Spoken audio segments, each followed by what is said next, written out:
আমরা কি ইন্ডিয়া চলে যাবো? দুঃখ লাগছে তো ভাই, কথা তো দুঃখে বেড়ায়। কাল থেকে গাইলাচ্ছে হিন্দু দেখ, আপনাদের তো গাইলা নাই ভাই, আমাদের গাইলাচ্ছে, আমাদের লাগছে। হিন্দুর গোষ্ঠী স্তুতি কালকে এই কথা কইছে, হিন্দুর বাড়ি ঘর আগুন লাগে দাও। কাল থেকে করছে, আমরা কি দেশ ছাই চলে যাবো? আমরা কি দেশের নাগরিক না? আমরা কথা বলতে পারি না।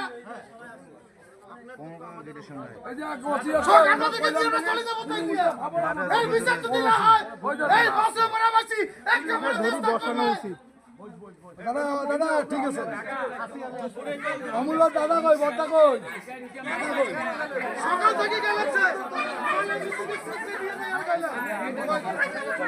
ওই আসছে নাকি না না না অবিশ্বাস আমার পর আসছে না তাদেরকে খুঁজতে হবে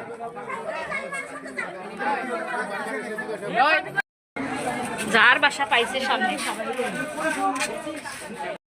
আপনারা দেখতে পাচ্ছেন যেভাবে ভাঙচুর ও লুটপাট করে যাচ্ছে একের পর এক হিন্দু বাড়ি ও হিন্দু দোকানপাট হিন্দু গ্রামে। এরা ষড়যন্ত্র করতেছে, ভাঙচুর করছে, লুটপাট করছে।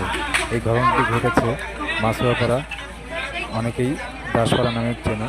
এটা রংপুর 24 নং ওয়ার্ডে। ঘটনাটি আজকে আনুমানিক 9টার দিকে ঘটেছে। তো এর পরবর্তীতে আরো বিস্তারিত পাবেন। বেশি বেশি করে শেয়ার করে